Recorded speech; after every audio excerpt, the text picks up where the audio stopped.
ቃል እንዳወቀ ጸሎት እንዳወቀ የቤተክርስቲያን ነገር እንዳወቀ ብዙ ነገር እንዳወቀ ሲመስለው ሊያውቅ እንደሚገባ ይወቅ ይላል አንደኛ ቆሮንቶስ ምዕራፍ 10። አንድም እኔ መንፈሳዊ ብስለኛ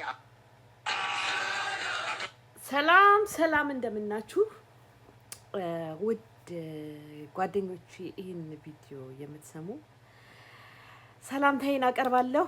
እንግዲህ ዛሬ የሰማችሁት በጣም የምንወደው ፓስተር ዮናስ ይባላል። ፓስተር ዮናስ እንግዲህ ፓስተሬ ነው።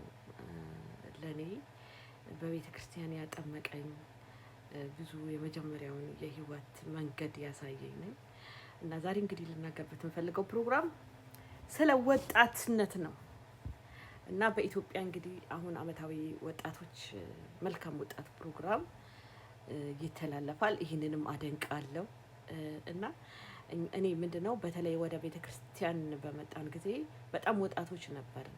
እኔ በእርግጥ ብዙ ወጣቶኝ አላውቅም፣ ምክንያቱም በጣም በልጅነቴ ልጅ ወልጄ ነበርና ብዙ ጫና የነበረብኝ ሰው ነኝና መልካም በሚመስል ብዙ ጫናዎችን ያሳለፍኩ ሰው ነኝና ስለዚህ ብዙ ወጣትነትን በጭንቀት ምናምን ነው የማውቀውና ግን ስቲል በጣም በእድሜ ሌጋ ሆነን ነው ወደ ዱባይ ስንሄድ ማለት ነው።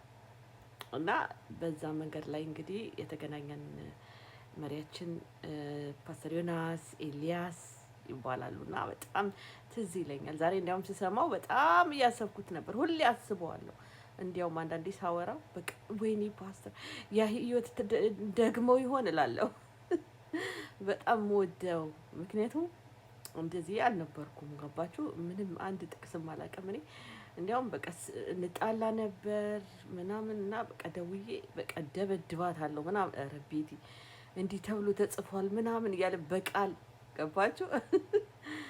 እና ይሄ እንዲህ ነው ዮሐንስ ወንጌል እንዲህ ነው እያለ እንደ ጥጦ በቃ በደንብ አጥቶ መንገዳችንን የቀየሰ ሰው ነው። እኔ ለምሳሌ ወደ ዱባይ ሲሄድ በእርግጥ ወንጌል ሰምቻለሁ፣ ግን ዘፋኝ መሆን ፈልግ ነበር። የሆነ አርቲስት የሆነ አክተር ምናምን መሆን ፈልግ ነበረ። ገባችሁ? የሆነ በቃ የምመኛቸው ነገሮች እና ወጣትነት በጣም ጭራቅነት ነው እግዚአብሔር ካልያዘው ማለት ነው።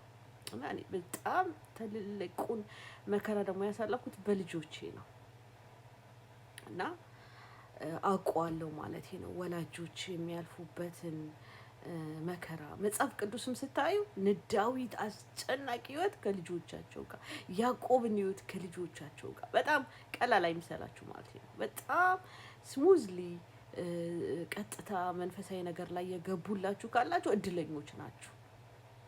እና እኔ እስካሁን እየታገልኩ ነው እና በጣም አመሰግናለሁ እህቶቼ።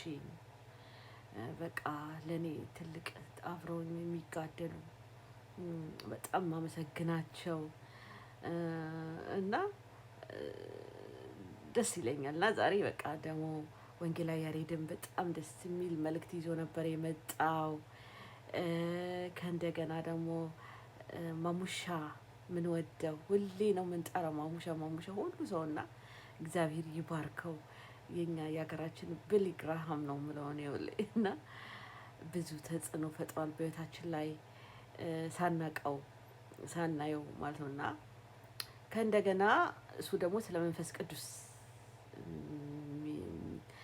ያው አመታዊ ትምህርቶችን በዓላትንም እንደሚያደርግ ትምህርቶችንም እንደሚያስተላልፍ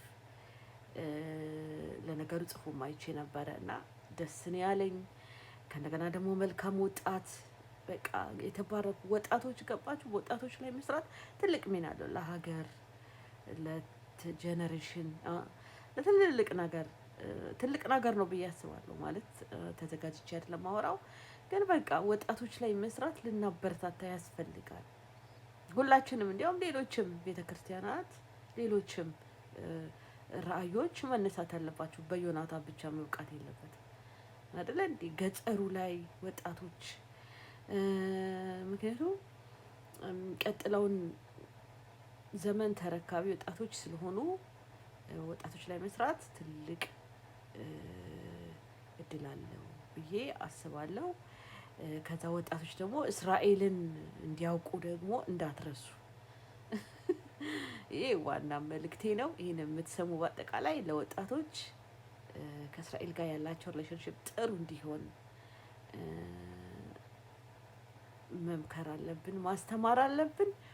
ሁለተኛ ደግሞ አመሰግናለሁ። እኔ በተለይ ፓስተር ዮናስን እኛ በዱባይ በቃ ወጣቶች ነበርን በጣም እና እሱም በጣም ወጣት ነበር። እንዲያውም እንዲህ ወጣት ፓስተር ብዬ መጀመሪያ ጊዜ ሳየው እና ትንሽ ልጅ ቄስ ነው እንዴ ምናምን ብዬ ከዛ በኋላ ጓደኛዬ ነው። በጣም ብዙ ነገር በቃ ኤቭሪዴይ እናወራለን።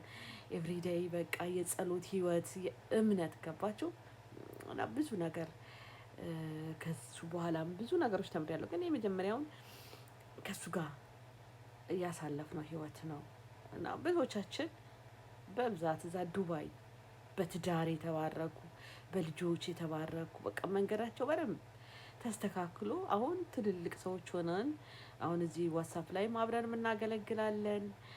በተለያየ አገር በብዛት አሜሪካ፣ ካናዳ የተለያየ ቦታ ሆነን በቃ አሁን አንረሳም ወይ ዱባይ ምናምን እያልን እናስበዋለን እና ፓስተር ዮናስን እናመሰግነዋለን።